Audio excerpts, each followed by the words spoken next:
What's up, kiddies? Nizza here. Titties? Oh my God, this is the best. Titties, awesome.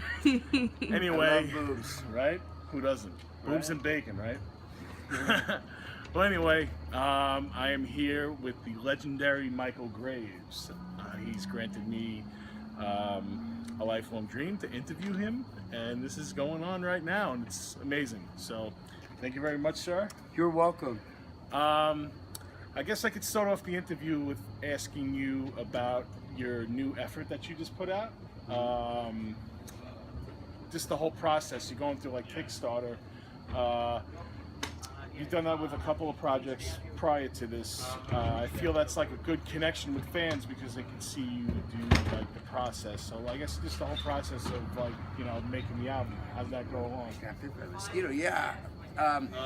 The World Turned Upside Down was a Kickstarter back project. All of my projects in the past 5 years have been doing it. Partnered with Mark Allen Stewart and Hydraulic Entertainment.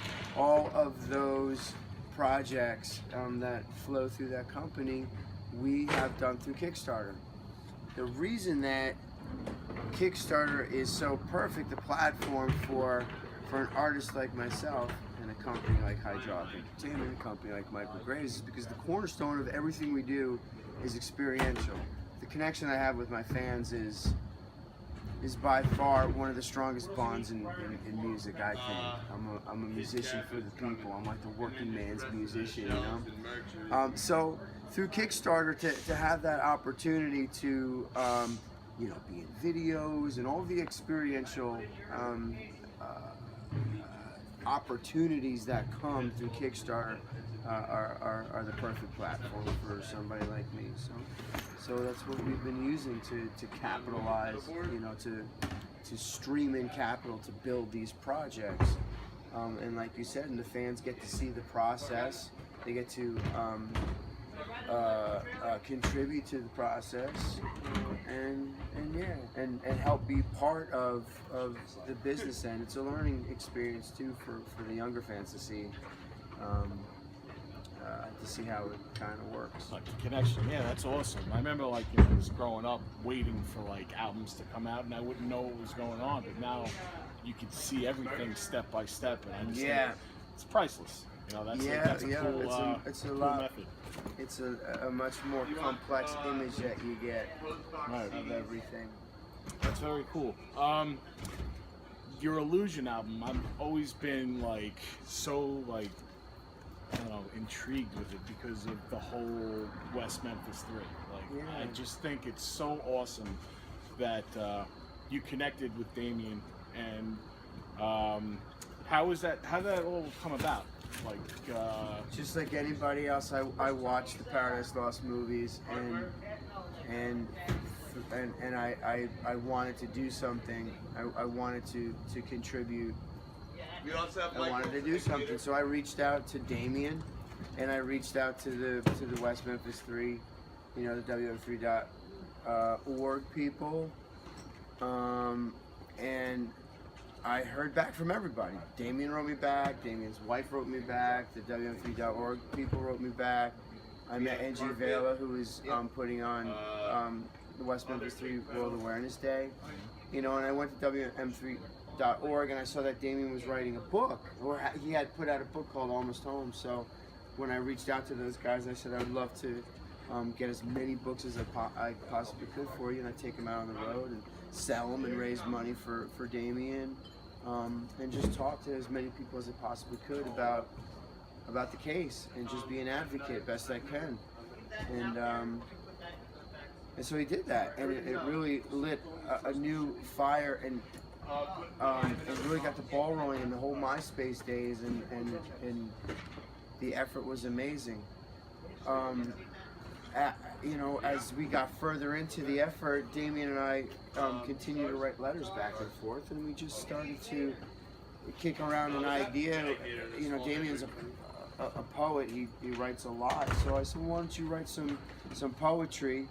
You know, we can record you saying the words, or I'll dictate it and I'll put music over it, and we can you know, we can coordinate our efforts. We can collaborate, you know, on a different sort of level. And immediately the next letter back was, you know, Damien said that he thought that was a great idea.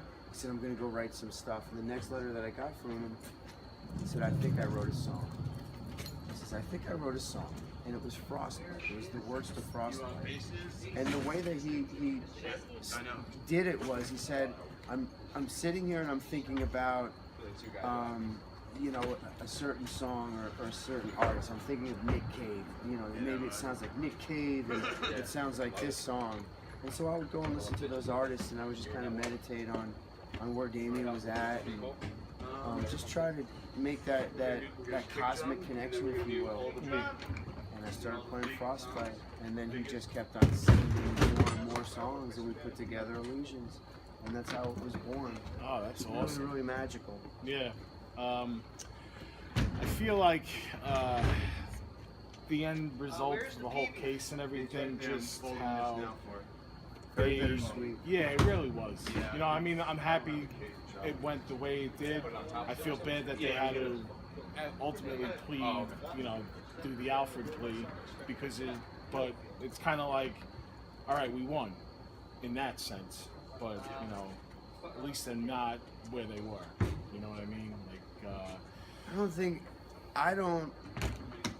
I, just speaking for myself, can't ever imagine the panic and the anxiety of being in Damien's position and any sort of, you know, crack of light to say, you want to get out of here. I think I would jump at it, you know, regardless. Like, all right, whatever. You know, I'm guilty. I just, you know, everybody knows that everybody knows that those guys were innocent. I don't think they would have gave him that plea if they weren't. Well, yeah, yeah. I mean, look, the state of Arkansas knew that they were in big trouble.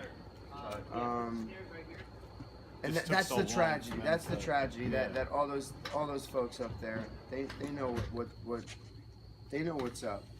And it was politics, and it was all the same shit that everybody, you know, is just disgusted at. There's still a killer out there. Yeah, there's still a killer that killed those 3 little beautiful children and ruined all of these people's lives. Right. And the state of Arkansas and the people that just care about power, money, greed, all of the things that make this world horrible, they're still out there. Yeah. They're still out there. And you know, I spent time in Arkansas. I spent a lot of time in that Capitol building. A year, every day of my life, I was in and out of that Capitol building, and I saw all those cockroaches. Horrible. Everybody knows the truth. Wow, it's pretty deep. I guess to get a little bit lighter, I'm a crazy wrestling fan, and Cool. I have to ask you about your time in WCW. Yeah. Like, how'd that come about? That was my idea. It was a lot of fun, don't get me wrong, but it wasn't my idea. It was when I was out of the band. Those guys went over to South America. They met Vampiro. Vampiro's still a very good friend of mine. We call each other brother. He absolutely is a brother. And I'm a praying man, so I pray for him and all his fellow countrymen in Mexico. They're having a hard time out there. They just got hit with another earthquake. Yeah, it was terrible. Yeah, It was really, really bad.